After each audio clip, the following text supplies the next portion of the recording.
Standard instrument departures, or SIDs, and standard terminal arrival routes, STARs, were created to expedite an orderly and safe flow of IFR departures and arrivals at busy terminal areas.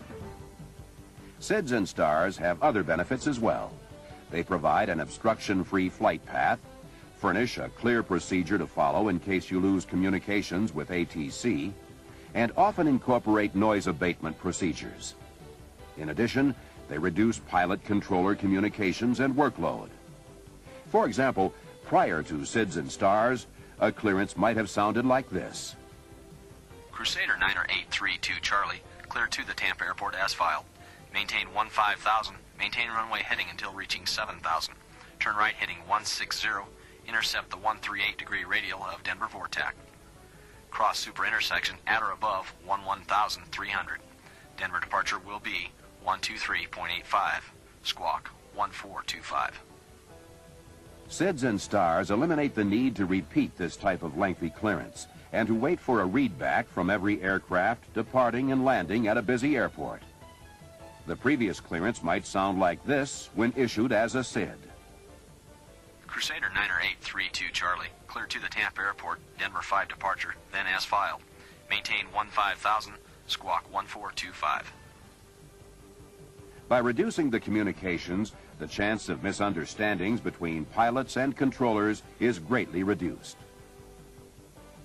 To accept a SID or STAR, or file for one on your flight plan, you must have a description of the procedure in your possession. This may be in either graphic or textual form. Let's begin by looking at a SID. Remember, a standard instrument departure differs from the IFR departure procedure found on the airport chart in that an IFR departure procedure was developed solely to provide obstacle clearance. There are two types of SIDs.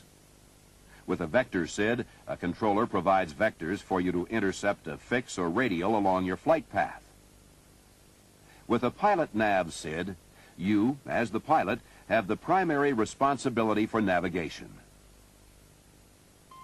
With that in mind, let's examine a typical SID to see how departure information is portrayed. As with other Jeppesen charts, the procedure and location are identified in the upper right corner. The date, index number, and effective date are listed at the top of the chart. Notice that the middle number of the index is a 0, which means the procedure could be a SID, STAR, or profile descent. A SID is further identified with a -3, while a STAR, or profile descent, is identified with a -2. The communications box lists the departure frequency. If you have filed for a SID, you may not receive this frequency in your clearance, since it can be found on the standard instrument departure itself. Multiple departure frequencies may be shown for different departure runways and directions of flight. On some SIDs, a note directs you to the graphic portion of the procedure for the desired frequencies. If no departure frequency is shown, you should expect to receive the frequency with your clearance. A SID is often named after the last fix for the common portion of the procedure, prior to the en route transitions. In this case, ultim intersection. This particular procedure is called the ultim 6 departure. When a significant change in the procedure occurs, the name changes to the next higher number. At the next major revision, this SID will be renamed the ultim 7 departure. When filing for an instrument flight and using a SID, you should list the departure code, shown in parentheses, on your flight plan. The use of this code facilitates the acceptance of your flight plan by the Air Route Traffic Control Center's computer, which in turn expedites your IFR clearance. If you do not want to use a SID or STAR, indicate no SID, no STAR in the remarks section of your flight plan. Any restrictions or special information about the procedure will be shown next. For instance, This particular SID is used only for runways 1, 2, left, and right. Other notes may indicate that only turbojet aircraft can use the procedure, that radar is required, and that DME is required for departures from specific runways. Before we take a close look at how the Ultim 6 departure is flown, let's look at the aircraft performance required to guarantee obstacle clearance. An obstacle-free flight path is based on your aircraft climbing at 200 feet per nautical mile after it crosses the end of the runway at least 35 feet above the ground. In addition, you must be able to climb to 400 feet above the airport elevation before reaching a point where a turn is required. A slope of 152 feet per nautical mile is assessed for obstacles. If none penetrate this slope, the 200 foot per mile gradient with a minimum of 48 feet of obstacle clearance for each mile of flight. If obstacles do penetrate this slope, special avoidance procedures are specified. These procedures might include a ceiling and visibility minimum that allows the obstacles to be seen and avoided. They could also include detailed flight maneuvers. Or they could require climb gradients greater than 200 feet per mile. These procedures can be used by themselves or in any combination. This SID, for example, requires a minimum climb of 350 feet per nautical mile to 5,000 feet.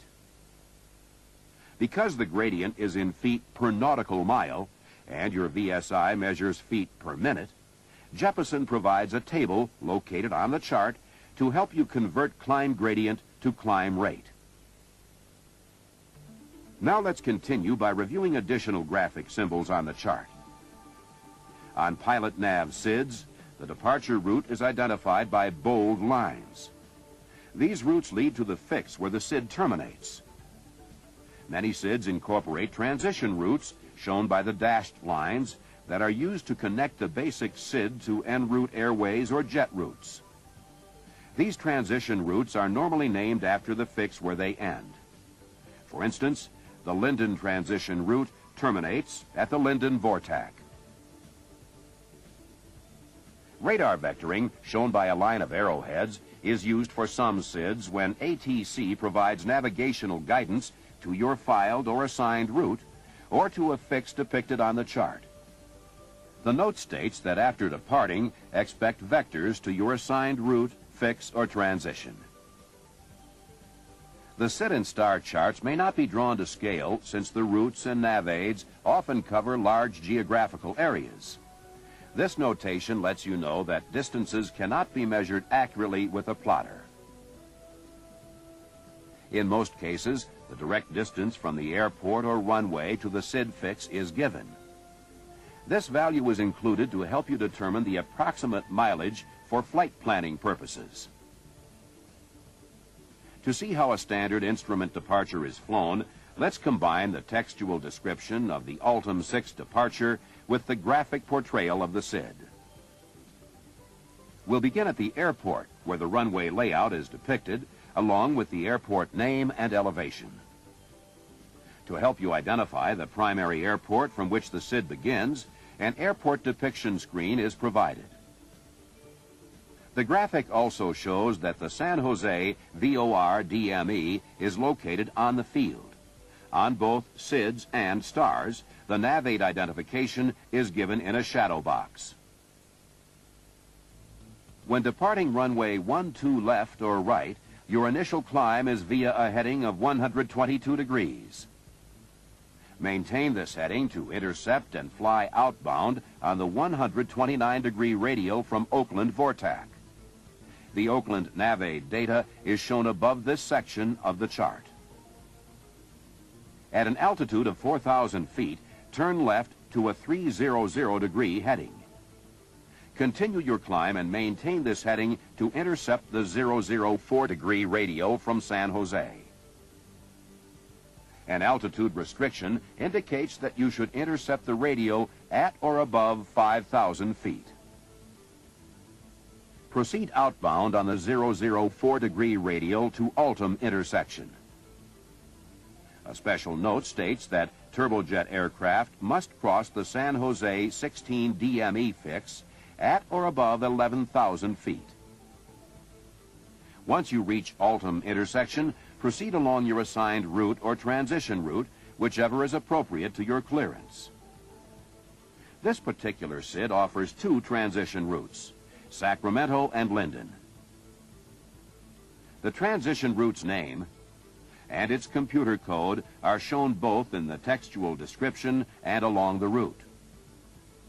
To fly the Altum 6 departure and Linden transition, you should include this code on your flight plan. To continue to Linden, you would fly inbound on the 229-degree radial of Linden. Your course would be 049 degrees. The distance along this transition is 39 nautical miles. Notice that this transition lies along Victor 28. The MEA for the route is 4,500 feet. When lost communications procedures are different from FAR Part 91, they are shown on the chart. Diagonal slashes outline the procedure. This particular chart also includes a graphic portrayal of the flight track to use if communications are lost. When reviewing a vector SID, you'll find that, unlike pilot nav SIDs, most are not computer-coded, since the departures normally do not end at a specific fix, intersection, or nav aid. Instead, the charts indicate that ATC provides radar vectors to numerous fixes. You can incorporate any of these locations into the departure. Notice that the procedure does not contain any departure or transition routes. This SID is divided by a line of small telephone symbols. Each half contains a departure control frequency. You'll normally be instructed to use the frequency within the sector where the first fix for your route is located. Since ATC is providing course guidance, vector SIDs are easy to follow. For this procedure, the textual description states that if you're cleared as filed, you should expect radar vectors to your filed or assigned route. After departure, you must maintain 5,000 feet or the assigned lower altitude. This is important because without an additional clearance, this becomes your last assigned altitude in case of radio failure. The instructions also state that you can expect clearance to your requested altitude or flight level 10 minutes after departure. For some vector SIDs, the takeoff minimums vary depending on the departure runway. In this example, the procedure is not even authorized for runway 9. For the remaining runways, the applicable minimums and gradients are shown along with the climb rate conversion table. Some SIDs also contain a caution statement to ensure obstacle clearance. The caution is for aircraft departing westbound from Denver between the 230 and 300 degree radials. If you're flying this SID and have not received a climb clearance above 14,000 feet prior to reaching 25 nautical miles from the VORTAC, you're expected to squawk ident, climb immediately to 16,000 feet, and advise ATC. While SIDs take you from the airport to the en route structure, stars begin in the en route environment and continue down to an outer fix, instrument approach fix, or an arrival waypoint serving the destination airport.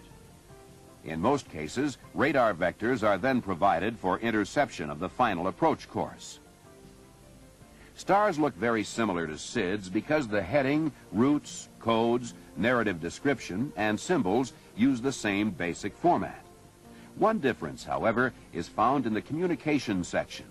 Stars often list the ATIS frequency, but may omit the frequency box altogether if it is not provided by the governing authority.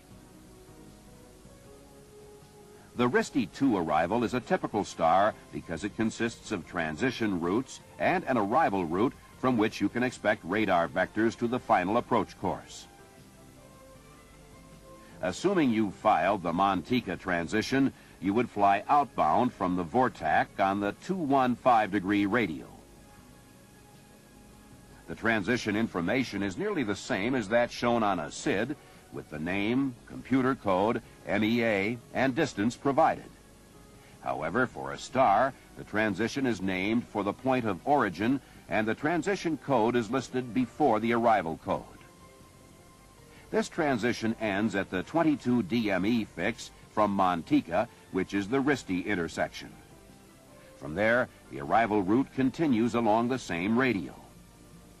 Once you reach Seeds intersection, the remainder of the arrival is accomplished with radar vectors to the airport. Since radar vectors cause the distance from Seeds to the airport to vary, an exact mileage figure is not available. For planning purposes, however, the direct distance to the airport is shown. Some stars have unique features. For example, the name of this star is the Hadley 1 arrival. However, when reviewing the procedure, notice that it doesn't start at Hadley, but instead begins at the Big Sur Vortac. It then passes through Hadley intersection and ends at Sausalito. From there, you can expect radar vectors. Another example of a star with a unique feature is the Given 4 arrival at Fresno, California. Notice that from Topi intersection, the arrival route is via the 19 DME arc from Clovis Vortac. Upon reaching the 102-degree radial, radar vectors are provided to intercept the runway 29 right localizer course. When runway 11 left is being used for landings, you will not fly the DME arc. Instead, expect radar vectors from Topi to intercept the localizer back course. Profile descents are similar to stars and are designed for high-performance aircraft to expedite arrivals, conserve fuel, and reduce the amount of low-altitude flying. A profile descent is essentially an uninterrupted descent from a cruising altitude or flight level. It ends upon glide slope interception or when you reach the appropriate minimum altitude specified for the initial or intermediate approach segment, or when ATC begins providing radar vectors.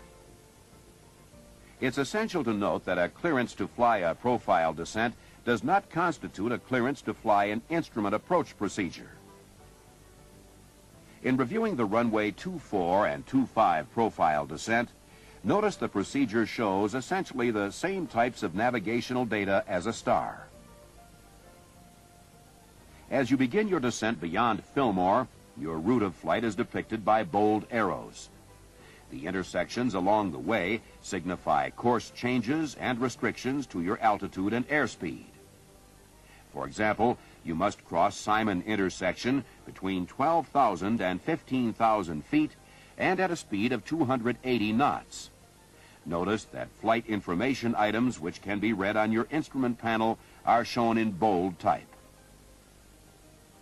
You must also cross Sadi intersection at an indicated airspeed of 250 knots. ATC may alter crossing restrictions after the procedure has been issued and accepted. When a change to the altitude or route is issued, the remaining portion of the charted procedure is canceled. ATC will then provide you with the necessary altitude, route, and speed clearances.